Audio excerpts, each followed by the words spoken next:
Hey guys, what's up? Pixels here. In today's video, I'm giving you a Commando build for Splatter Royale on Evil Dead the game. So I don't spend an awful lot of time playing Splatter Royale, but I have took a little bit of time with each class and, just looked at their skill trees and try to do the best that I can with them, because the skill trees on the Splatter Royale side of things are absolutely, terrible. Most of the time you're buffing up something, you're going to lose something else. And, I think regardless of who you play, you'll mostly get your benefits from pink fuck upgrades throughout the game. To be honest, those are the ones that give you like the more beneficial percentages. And I looked at the skill trees and I tried to pick out what was the best like beneficial percentages that I could go for each class. And obviously the ones that I think aren't important, like, if you play marksman, you don't really need melee damage. So, buffing up stuff that is going to remove melee damage, that's not really a bad thing to do either. So, bear that in mind when you're making builds around Splatter Royale, what you want to focus on, what your play style is. If you prefer melee combat, you maybe want to buff up your melee combat and obviously decrease your range combat and, vice versa, that type of thing. But anyways, let's jump into this build. So, I have got a couple of wins with this build so far. It's done pretty well for me. But again, it's usually dependent on what weapons you find and what's pink fuck upgrades. To be honest, I don't know why they even bothered doing classes in this mode. Okay, so I just put 1 point in this industrial strength here, and then we're going to come down to here and we're going to max out range damage right there for 1%. And as you can see, it brings down our melee damage, so we can go up here and then just put 1 point into the devastating force there, and then we're going to put 3 into this one for the 0.6% there, just so we only lose minus 1.8%. Again, it's very minute percentages. I think most of the time doing builds like this isn't really going to benefit you that much, but this did help me out on some occasions. You primarily want to get to the last perks here, so it's kind of damage control beforehand, like try not to lose too much in one area of like stamina or health or anything like that. But yeah, we're going to put 5 points into the second hollow points there.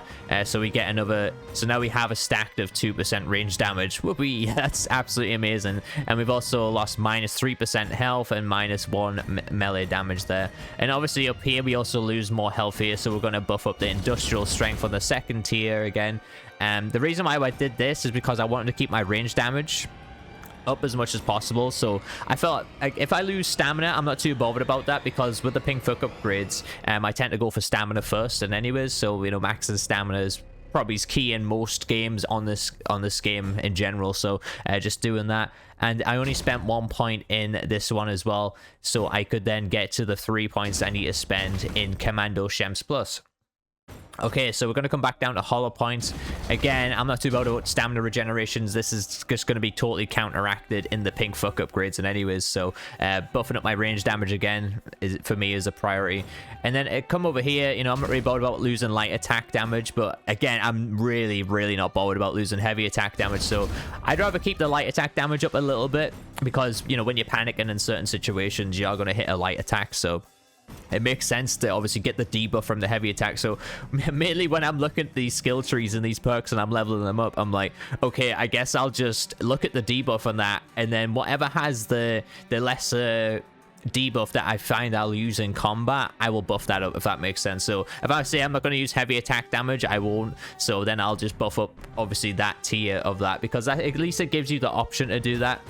Like I said, you get different tiers of each one. You can put a point in one and then move on to the next one and be like, okay, I have a debuff here for stamina cost. I'm not too bothered about that, so I can buff that up. Let's move on. I thought I'd just put quick picker up on there. It is a battle royale, so kind of being quick to picking things up, it does help out quite a lot as a commando as well. So even if it's an extra 6%, that's not too bad. You can obviously buff this up to 20% if you want to go overkill with it.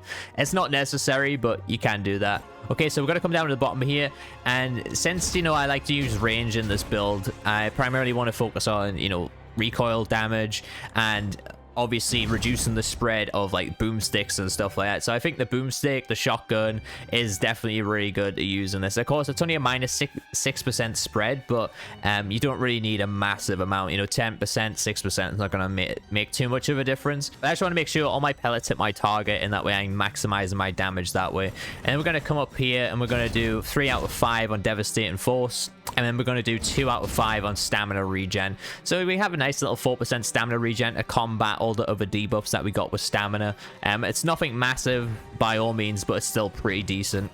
And then we can come here to damage reduction. I don't want to lose range damage at all, so I only put 1 point into this one. However, we go to tier 2. We're going to max that out because, again, it's just melee damage. I'm not too bothered about losing that. If you want to, you can only do 1%. If you do want to keep a little bit melee damage. But for me, I just like having, you know, maximized damage reduction there. And then combined with shield bar length. So shield bar length, I like to max that out as much as possible too. And again, we're going to lose stamina there. But because we have some stamina regen here, it won't be too bad. And obviously with pink folk upgrades, as the more you're looting and stuff as it goes on, it'll just get better in anyways. Then we're just going to put 1 point into awful dodger down here. Again, we're losing a bit of melee damage. I'm not too bothered about that. And then we're just going to put the last point into weapon master range. So the reason I did that is because, you know, overall, we did buff up our range damage. So we get, I would say, roughly around 8%, maybe it's a little bit more, from the entire skill tree here. So it's a nice little standard buff to start the game off with. And then we get, obviously, the 5% reload speed on top of that. So, yeah, this is my Commando build, guys. Hopefully you try it out. Hopefully you enjoy it and it works out for you. There's different play styles, but this is just the one I like to use. Like I said, I'm not going to make this as a definitive, you know, best build to use on this class at all. Like I said, I'm not going to spend a lot of time playing this mode, but I know a lot of people will probably want some easy builds and, you know, ones that you can just quickly follow. And that way you can obviously apply it to your own game. And, you know, you can alter this build as much as you want. It's just a little baseline to go off of for Commando being like the hybrid class of the mode. But anyways, thank you guys so much for watching. Hopefully you enjoyed this video. Hit that like button, hit that sub button if you are new to the channel. I do stream this game Monday to Thursday. I do all Evil Dead content. Also, leave me a comment down below. Let me know what you guys think of the build, what you guys personally wrote on Commando. And I've been Pixels, you my awesome viewers. I'll catch you guys in the next one.